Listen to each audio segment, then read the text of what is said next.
హైదరాబాదు భూముల మీద ఈ రాష్ట్రాన్ని 65 సంవత్సరాల సమైక్య రాష్ట్రంలో 40 సంవత్సరాలు పరిపాలించింది కాంగ్రెస్ పార్టీ.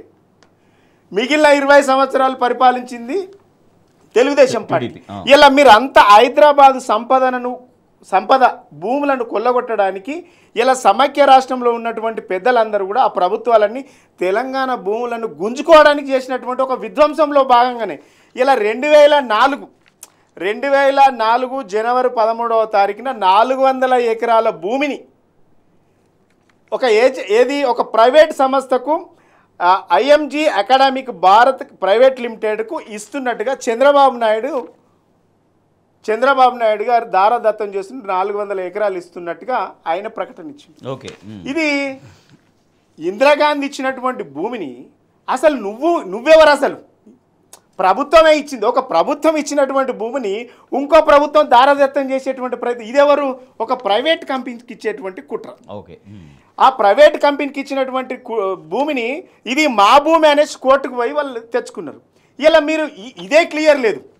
ఇది ఎంత మోసం అంటే 2300 ఎకరాల భూమిని ఇయ్యద్దనేదే క్లియర్గా ఉంది. ఆర్టికల్ అదేంది రాజ్యాంగ సవరణ 32వ రాజ్యాంగ సవరణ జరిగింది అక్కడ.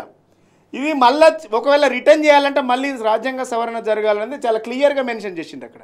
భారతదేశంలో బహుశా ఏ యూనివర్సిటీకి ఇలాంటి ప్రతిపాదన జరగలేదని చాలా క్లియర్గా ఉంది దానిలో.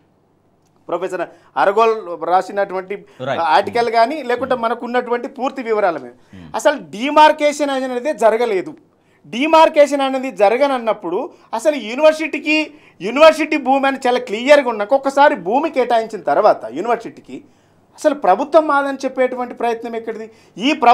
ఈ యూనివర్సిటీ భూమిని ఈ ముఖ్యమంత్రి చంద్రబాబు నాయుడు ఇచ్చేటువంటి అధికారం ఆయనకెక్కడిది? అసలు ఆయనకే లేని అధికారంను ఇలా ఆయన ఏజెంట్ అయినటువంటి బిల్లీరావుకు ఆయనే ఇచ్చేటువంటి చంద్రబాబు నాయుడు ఏజెంట్ బిల్లీరావుకి ఇచ్చేటువంటి కుట్ర చంద్రబాబు నాయుడు చేస్తే ఇలా టీజీఐఎస్ పేరు మీద ఇంకో ఢిల్లీరావుకి ఇచ్చేటువంటి కుట్ర రేవంత్ రెడ్డి గారు చేస్తూ ఉన్నారు. ఇలా గురువేమో అది చేసిండు, శిష్యుడేమో ఇది చేసిండు. ఇది టోటల్గా తెలంగాణ భూముల అమ్మకాలు, తెలంగాణ భూములను విధ్వంసం చేయడానికి సమైక్య రాష్ట్రకుల పాలకుల కుట్ర ఎంత ఉందో సమైక్య రాష్ట్ర పాలకుల శంచాలుగా మారి ఇలా ఈ తెలంగాణను విధ్వంసం చేస్తున్నారనడానికి యూనివర్సిటీ యొక్క భూముల 400 ఎకరాల భూముల కొల్లగొట్టడానికి విధ్వంసం చేయడానికి ఇంతకంటే పెద్ద ఎగ్జాంపుల్ లేదు.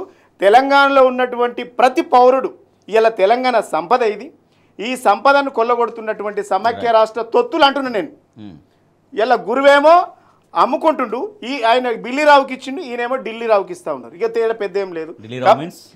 ఢిల్లీరావు అంటే అక్కడ ఇప్పుడు సోనియా గాంధీ అల్లుడు ఉన్నారు, రాహుల్ గాంధీ బావ ఉన్నాడు, ప్రియాంక గారి భర్త ఉన్నాడు. మరి ఎవరికి ఇస్తున్నారు ఈ భూములని?